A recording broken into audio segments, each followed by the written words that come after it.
அறிவார்ந்த பெரியோரே, இவ்வுலகை ஆள்வோர் மக்களை அடக்கி ஒடுக்கி ஆள நினைக்கின்றனர் என்றார் இயேசு. மத்தேயு 20:25. இதோ உகாண்டா நாட்டு அதிகார வெறியன் இடி அமீன்.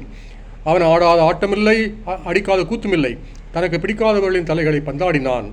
விசாரணையின்றியே மரண தண்டனை வழங்கினான்.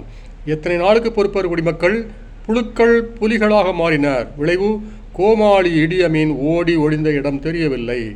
இன்றைய நம் மத்திய ஆளவந்தார்க்கு இது ஒரு பாடமாக அமைய வேண்டும் அன்றோ? தன் கையிலே அதிகாரம் இருக்கிறது என்பதற்காக தமிழ்நாட்டின் சங்குப்பூவையை பிடித்து ஆட்டிக்கொண்டிருக்கின்றது மத்திய அரசு. நேரு இருந்த காலத்திலேயே திட்ட கமிஷன் என்று இருந்தது. பிஜேபி ஆட்சிக்கு வந்ததுமே திட்ட கமிஷனை ஒழித்துவிட்டு நிதி கமிஷனை மட்டுமே ஏற்படுத்தினர். விளைவு, திட்டமிடுவதோ கலந்து ஆலோசிப்பதோ ஏதுமில்லை. நிதி கமிஷன் கொடுப்பதை பிச்சை காசாக வாங்கி கொண்டு மாநிலங்கள் மறுவேச்சின்றி ஓடிவிட வேண்டும். அதுவும் கொடுத்தால்தான் உண்டு, இல்லை என்றால் அதுவும் இல்லை. அப்படித்தான் தமிழ்நாட்டுக்கு கொடுக்க வேண்டிய நிதியை மடக்கி வைத்திருக்கின்றது தீவெட்டி தடியன் போல. அது மட்டுமா, சட்டசபையில் நிறைவேறும் மசோதாக்களை கவர்னரை வைத்து மடக்கி முடக்கி அரசு செயல்பட விடாமல் ஆக்கி கொண்டிருக்கின்றது மத்திய அரசு. தேர்தல் கமிஷனோ மத்திய அரசின் பூம்பூம் மாடு. தனக்கே அது தலையாட்டும்படி வைத்திருக்கின்றது மத்திய அரசு. தட்டி கேட்க வேண்டிய ஜனாதிபதி முர்முவோ உருமுவதற்கும் சக்தியின்றி முடிக்கின்றார். நீதிமன்றமோ அரசின் கைப்பாவை.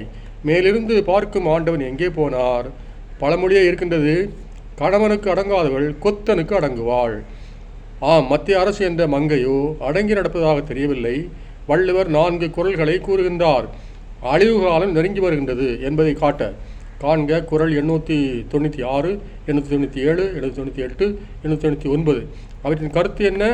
4 குறள் கருத்துக்களையும் சுருக்கி சொன்னால் இதுதான்: ஆணவம் கொண்டால் இந்திரனே கூட அழிந்து போவான். இந்திரன் மட்டுமல்ல, புராணங்களிலே வரும் நகுஷன் கூட இந்திரனிடம் அவன் வரம் பெற்றிருந்தான் என்பதற்காக அவன் ஆணவம் கொண்டு திரிந்தான். அகஸ்தியர் ஒரேடியாக அவனை தலைகுனிய செய்துவிட்டார். இப்போது சிங்கத்தின் தாடியை பிடித்து இழுக்க அதன் கோட்டைக்குள்ளேயே நுழைந்தது போல சுப்ரீம் கோர்ட்டில் நுழைந்து விட்டார் மம்தா பானர்ஜி. அதுவும் வழக்கறிஞராக. பரமசிவன் கழுத்து பாம்பாக நிற்கின்றதே தேர்தல் கமிஷன் அதனை 1000 கேள்விகள் கேட்டு மடக்கியிருக்கின்றார். மத்திய அரசு பதில் சொல்லித்தான் ஆக வேண்டும். இன்றில் இடி அமீனை விரட்டிய மக்கள் போலவே ஆளவந்தாரை விரட்டி அடிப்பர் நமது மக்கள்.